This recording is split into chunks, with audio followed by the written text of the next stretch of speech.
आज हम बीएड में आपका जो लर्निंग एंड टीचिंग में जो पेपर है उसमें उसकी कैरेक्टरिस्टिक और नेचर के बारे में करना है, यानी अधिगम की प्रकृति एवं विशेषताएं या अधिगम का स्वरूप या विशेषता है। यानी लर्निंग को हिंदी में अधिगम और सीखना दोनों ही बोलते हैं। तो इसकी क्या क्या विशेषताएं हैं? पहला पॉइंट है लर्निंग इज कंटिन्यूअस प्रोसेस। अधिगम एक निरंतर चलने वाली प्रक्रिया है, यानी मां के गर्भ से लेकर मृत्यु पर्यंत तक व्यक्ति जाने में अनजाने में एक्सपीरियंस से ट्रेनिंग से कुछ न कुछ सीखता रहता है। सेकंड पॉइंट है लर्निंग रिसर्च, यानी अधिगम एक शोध है। व्यक्ति अब जो स्टेज पार करता जाता है, बाल्यावस्था से शैशवावस्था, किशोरावस्था, समय प्रौढ़ावस्था में, तो एक स्टेज से दूसरी स्टेज में जाता है, यानी एक क्लास से दूसरी क्लास में जाता है, तो कुछ न कुछ नया करता है। और नया करना क्या है? रिसर्च है। Learning is process of adjustment. जब व्यक्ति सीखता है तो लाइफ में एडजस्टमेंट करना सीखता है, अकॉर्डिंग टू सिचुएशन एडजस्टमेंट करना सीखता है अधिगम के माध्यम से। Learning is the process of environment.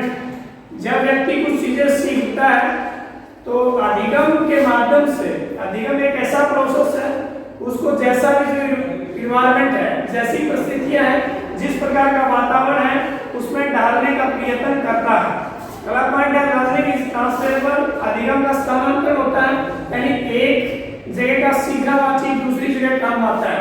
For example, मान लो कोई बच्चा साइकिल चलाना सीख जाता है, तो स्कूटी मोटरसाइकिल चलाना उसके लिए आसान हो, तो वहां का लर्न किया हुआ उसका दूसरी जगह लर्न में ट्रांसफर हो जाता है। जैसे फॉर एग्जांपल आपने किसी क्लास में कोई प्रोजेक्ट तैयार किया, फिर आपको दोबारा प्रोजेक्ट तैयार करना है, तो उसका एक्सपीरियंस आप वहां शेयर कर लेते हैं।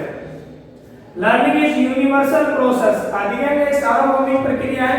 व्यक्ति जहां भी रहता है, किसी भी धर्म में हो, चाहे हिंदू में, मुस्लिम में, सिख ईसाई में, किसी भी देश में हो, व्यक्ति समय आने पर सीखता है, चलना भी सीखता है, बोलना भी सीखता है, कार्य करना भी सीखता है। Learning is the fundamental process of life.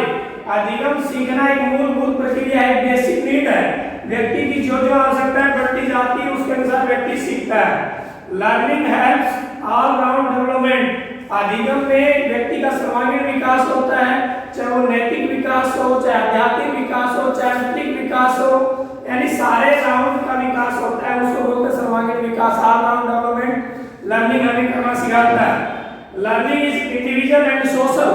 अधिगम व्यक्तिगत भी होता है और सामूहिक भी, यानी बच्चा अकेला भी सीखता है और समूह में भी सीखता है। लेकिन टीचिंग इसके विपरीत है।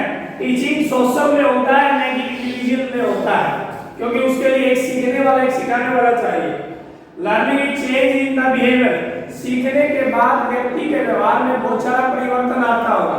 कई बार आप अपने दोस्तों से या दूसरे व्यक्तियों मिलने में कहते हैं कि आपने पहले से बहुत बदलाव आ गया है, तो आपने वो बदलाव किसके आधार पर देखा? उसकी पर्सनालिटी के आधार पर देखा हो, यानी उसने आपको कुछ चेंज लगी। All aspect of behaviour development in learning. व्यवहार से अधिगम से व्यवहार के तीनों पक्ष का विकास होता है, जिसमें ज्ञानात्मक, भावात्मक, क्रियात्मक, यानी हर प्रकार के एस्पेक्ट, यानी बिहेवियर के कई एस्पेक्ट हैं, ज्ञानात्मक, भावात्मक, क्रियात्मक।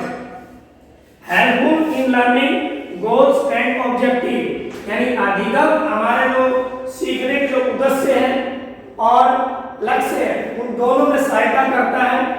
और अधिगम के माध्यम से शिक्षण, अधिगम प्रक्रिया भी अच्छी चलती है।